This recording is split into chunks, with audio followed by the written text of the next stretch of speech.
Tá, gente, agora eu vou explicar a outra parte, né? Outra pergunta de acordo com o roteiro, que é a parte do ciclo da reprodução das briófitas e das pteridófitas.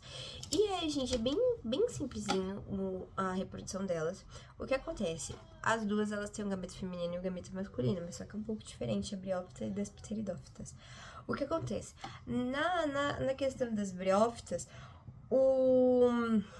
a própria plantinha ali pequenininha, ela produz os gametas masculinos e os gametas femininos, que no caso o masculino é o antezoide e o feminino o osfera.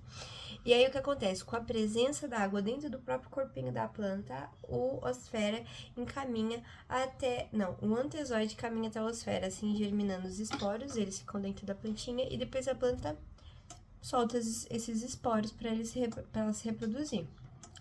Agora, nas pteridófitas, que a gente tem um exemplo da samambaia, não sei se vocês já repararam, mas atrás da folha da samambaia tem uns pontinhos laranjas, e aquilo se chamam soros, que é a parte de baixo ali da folha, assim, tá? A folha tá aqui, a parte de baixo ela é cheia de pontinhos laranjas. E aqueles pontinhos laranjas, eles têm os esporos dentro dele, o soro com os esporos. E aí, nisso que chove, esses soros, eles eclodem, puff, e caem na terra. E aí, com a presença da água, né, o gameto masculino acaba germinando no gameto feminino. E os esporos, eles são muito importantes porque eles são células reprodutivas. E aí, quando eles germinam, eles acabam se juntando a outras células e acabam criando as briófitas ou as pteridófitas. E aí, a reprodução, ela é muito boa porque ela permite que as plantas, elas se reproduzam sem semente. Cada esporo, ela desenvolve um indivíduo. Por ele ser pequenininho, por ser leves e resistentes, facilita na dispersão pelo vento, pela água e pelos animais, fazendo com que as plantas consigam colonizar novos ambientes, claro que elas consigam sobreviver, né? Mas mesmo assim, fica mais fácil, né, que elas colonizem novos ambientes. E eles são bem fortes, eles conseguem sobreviver bastante porque eles têm paredes muito espessas, apesar de serem tão pequenininhos. E é tecnicamente isso, a questão da parte das briófitas e das pteridófitas. Tá, agora eu vou falar sobre a terceira e última pergunta do roteiro, que é o que é a função, a localização e o funcionamento dos estômatos. O que são estômatos, Ana Júlia? São portinhas que tem nas folhas das plantas, né? E que elas têm a função da saída do gás e evaporação da água. Lembra que eu falei que uma das funções da folha, que é um órgão da planta, é o controle do gás?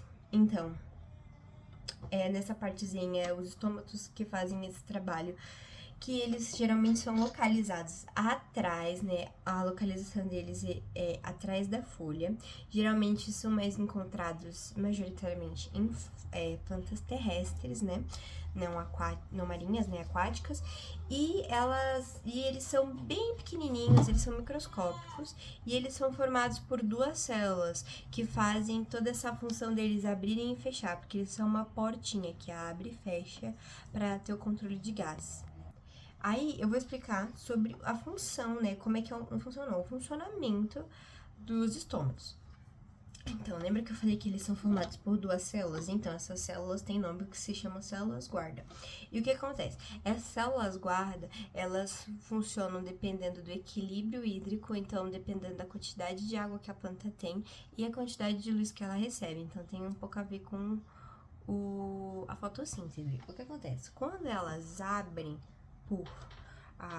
as células, elas abrem o estômato, o que acontece? Entra gás carbono, né, usado na fotossíntese, que, né, para fazer a fotossíntese, entra o gás carbono e sai o oxigênio, que no caso é chamado de transpiração. E quando fecha, é para controlar a quantidade da água que sai, né, da transpiração ali, principalmente em dias quentes, para que evite a falta de água, entendeu? Porque também um dos motivos dela fechar é quando ela percebe que tá tendo uma falta de água nas células. Então, ela abre, solta oxigênio, entra gás carbono quando ela fecha, quando ela precisa guardar água em dias quentes e quando ela percebe que está havendo uma falta de água nas células da planta. E esse processo, ele é muito importante por causa do controle, né, da troca de gases, né, lembra que eu falei que a função da folha é a troca de gases? Então, ele também pode ser encontrado um pouquinho no caule, tipo, vamos supor que aqui é a folha, aí, tipo, tem aqueles negocinhos, aí pode ser encontrado um pouquinho no caule atrás da folha, tá? Os estômatos. E aí, tem a transpiração, que é a perda do vapor e ajuda no resfriamento da planta. E tem o controle hídrico, né, que quando ela fecha para evitar o ressecamento da plantinha. E para aproveitar o embalo, né, que eu falei sobre a reprodução das pteridófitas e das briófitas, eu vou falando também sobre a reprodução do gimnosperma e da angiosperma, tá? Apesar de ser mais simples, eu acho que é importante a gente falar como funciona. Para caso caia uma questão, você tá minimamente ciente sobre isso. O que acontece? Existem na gimnosperma, né, que é aquela que tem a semente nua, né, ela tem, eu vou ler aqui porque os nomes, igual eu falei, são muito complicadinhos. Tem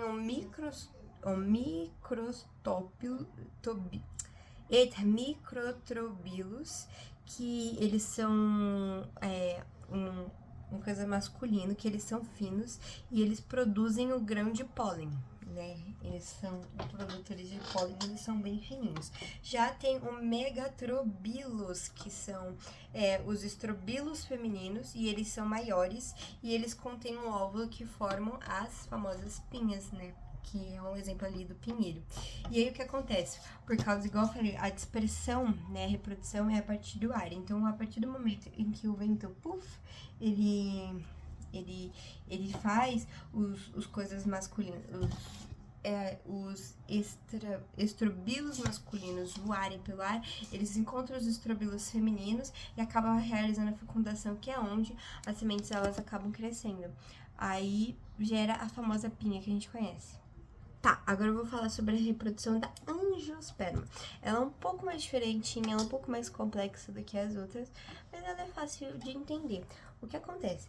A reprodução, né, a dispersão dela, igual eu falei, ela é a mais diversificada, porque ela pode ser feita quanto por insetos, quanto por animais e quanto coisas da natureza, como a água, o vento. Então, tem várias formas dela ser dispersa, né? E o que acontece? Tem duas formas disso acontecer, depende da flor. Tem as flores que elas precisam da propagação do pólen, que é o que acontece, é quando ela tem um sexo só, aí quando, tipo, o gameta masculino, né, ou no caso o pólen, um animal, o vento, um passarinho, um inseto, ele pega o pólen e leva para outra flor, que é onde o pólen ele desce até os óvulos, né, da planta, da flor, e aí a partir dali gera, né, dentro do ovário gera uma semente, e aí depois que isso gera uma semente, o ovário da flor vira uma fruta, e aí protege a semente.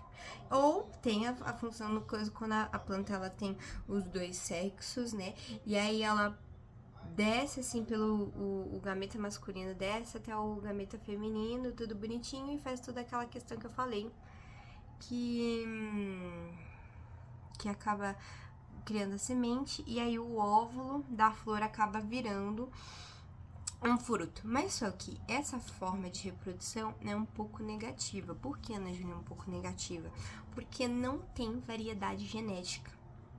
Entendeu? É da mesma flor, então não tem uma variedade genética. Então, caso, mas Ana Júlia, qual a importância da variedade genética? Gente, temos o exemplo do coronavírus.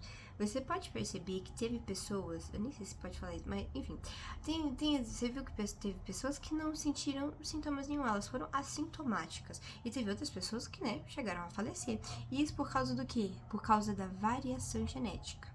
Então, quando não há variação genética, a chance de todos os frutos, por causa de alguma praga, por causa de alguma coisa, falecerem é muito grande. Então, por isso que é necessário ter a variação genética. Aí não é à toa que até por causa, né, de... Às vezes tem a variação, a troca genética por causa dos animais, né, dos passarinhos, dos insetos, da água, do vento. Então, por isso que essa forma de reprodução não é muito legal, né? E claro que isso, né, é algo controlável, né? Mas não é muito legal porque pode ter a perda da espécie caso tenha a perda da planta caso tenha algum problema, alguma doença, alguma praga aí. Mas aí já no caso das outras não vai ter esse problema, né? Porque como a variedade genética, a praga ou a doença, ela não vai afetar todos os frutos ou todas as flores, todas as plantas da mesma forma. Então é isso, gente. Molezinha. Eu espero que seja só isso também.